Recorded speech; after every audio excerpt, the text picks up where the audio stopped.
Miss Abrion, based on the picture, what do you notice about the product? Goods, fruits that Alright, very good. Now, why do manufacturers place products inside packages?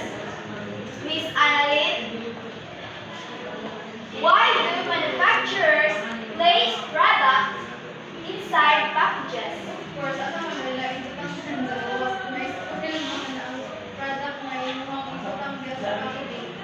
Alright, very good. Next, would you buy a product without packaging? Why or why not, Miss Dixon?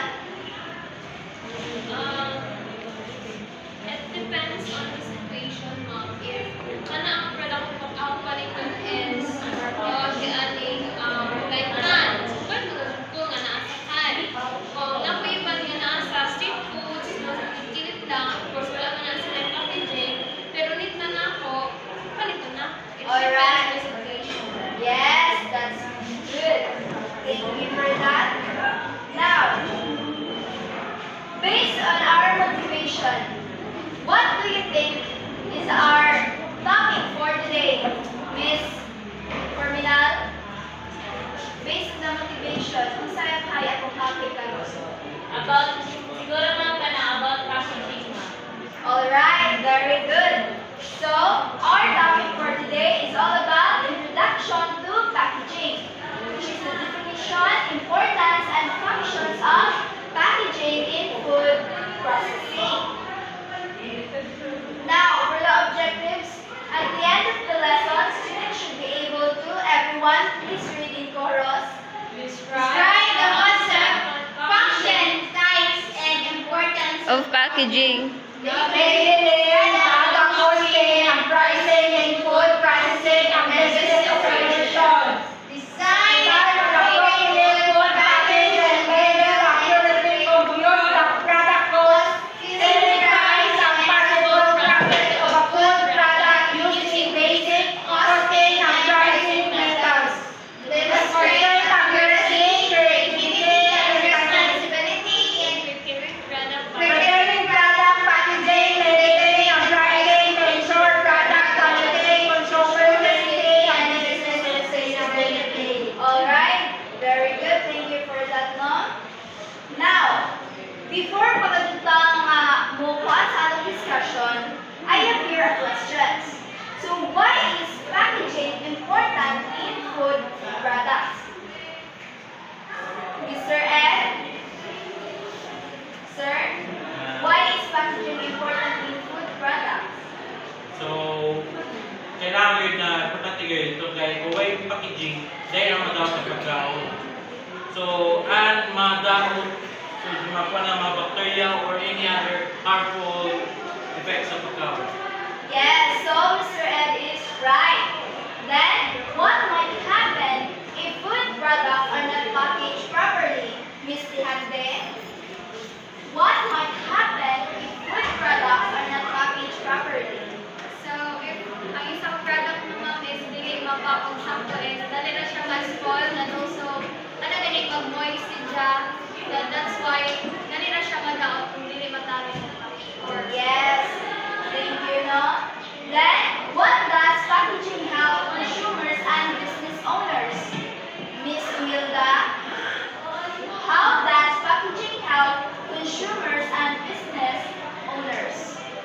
Para ang size, ang katukon, para Okay, thank you. So all your answers are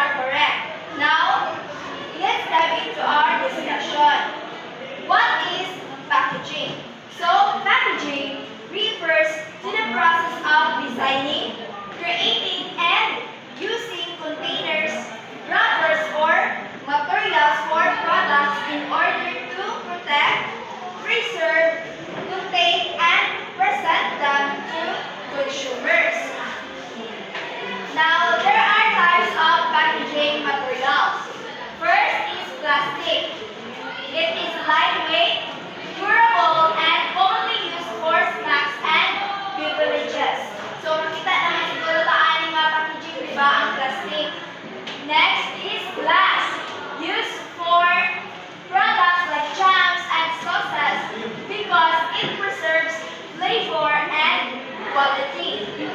Next is metal, only used for canned goods. Fourth, paper or cardboard, used for boxes, cartons, and paper bags. And lastly is foil or laminates. This is used for products that need protection from moisture and air. So what is the importance of packaging? So first, ang importance of packaging is protection of products. So packaging protects food products from dust and dirt, moisture and water, insects and pests, physical damage during transportation, and contamination caused by bacteria and germs. So for example, a sealed plastic wrapper protects bread from dust and contamination. So muna ang first na important sa packaging, ang protection of products. Next is maintains freshness and quality. So pag proper ang imong packaging, it helps to preserve the taste, smell, texture, and freshness of food products. It also helps extend the shelf life of products. Like for example, sa vacuum sealed packaging, it keeps meat fresh for a longer time. Third is makes products attractive. So, di ba, with the use of packaging, it helps ang products nimo mahimong attractive.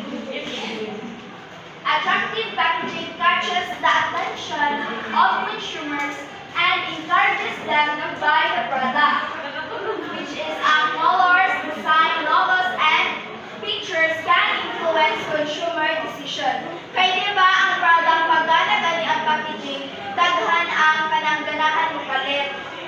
Like for example, bright and colorful candy wrappers attract children and customers. Fourth, it provides product information. Diba? Natakil na nato ni kato sa mga niaging nga mga presenters na sa imong packaging dapat naagad ang product information because packaging contains important information needed by consumers such as product name, kay important ingredient name, ang mga ingredients, then manufacturing and expiration date, nutritional facts, instruction for use, and manufacturer's name and address. This information helps consumers make safe and informed choices. Fifth is helps in transportation and storage. So packaging makes products easier to carry, transport, stock, and store properly. It prevents leakage and reduces product damage during delivery. Like for example, bottled drinks are easier to transport in boxes or crates. Six is promotes the product. So ang packaging also serves as a marketing tool. Unique and attractive packaging can help products stand out in the market and increase sales. Like for example, well-designed milk tea cups with logos make the product more appealing to buyers. Lastly, it ensures consumer safety. Kaya proper packaging ensures the food products remain safe for consumption. Sealed and tamper-proof packaging prevents contamination and protects consumers from unsafe products. Like for example, kanang sealed bottle. Water assures consumers that the product is safe to drink. Now, what are the functions of packaging? So, ang first function sa packaging is protection. Just like what I have said earlier na one of the main functions of packaging is to protect products from damage and contamination. Packaging acts as a barrier that keeps products safe from harmful elements such as the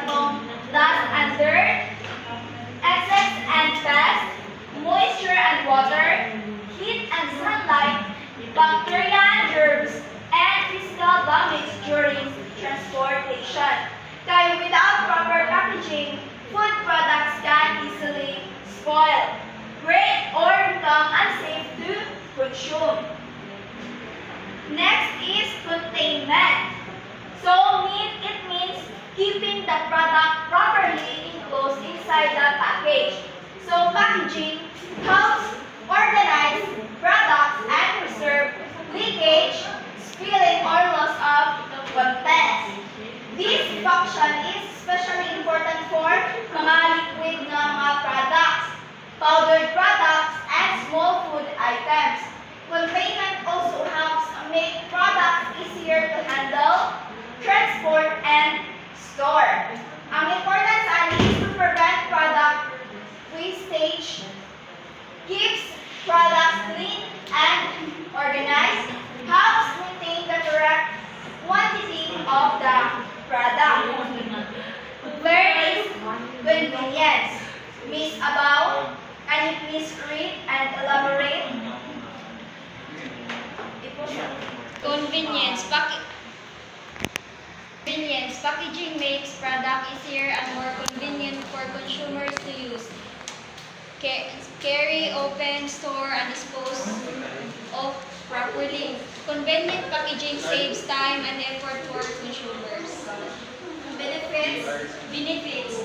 Easy to transport, easy to store at home or in store, easy to consume or use improves customer satisfaction. Example, a bottled drink is easier to carry than a drink without a container. Alright, so thank you for that, no? Now, let's proceed to communication. Miss Inserto, can you please read and elaborate, ma'am? Communication. Packaging serves as a communication tool between the manufacturer and the consumer. It provides important information about the product to help consumers make informed and safe decisions. Information found on packaging, product name, brand name, ingredients, manufacturing date, expiration date, nutritional facts, direction for use, manufacturer's name and address, and safety warnings. This information helps consumers understand the product and use it properly. So sa communication, magdiba sa isa ka product, nakita nato diya ang say brand name, ang say loon, ang say mga ingredients, manufacturing date, kung kana sa gihimo, kana sa expiration date, kung sa nutritional facts niya, kung saan sa pag-use or pag-inom or pagkaon, something like that. Then, manufacturer's name, of course, kung for example, na ay something wrong sa iyong package, dali na rin mo siya makommunicate. Alright, so thank you for that, no, Miss Inserto. Now, let's proceed to marketing. So, packaging is also an important marketing tool because it helps attract customers and promote the product. Attractive packaging can influence buyers' decisions and increase product sales. So, manufacturers use bright colors, unique designs, logos and pictures, and creative shapes and styles to make their products stand out from competitors. So, ang importance sa marketing is it increases product visibility. It encourages customers to buy, builds brand identity, and helps businesses compete in the market. So, I think that concludes my topic. Thank you for listening.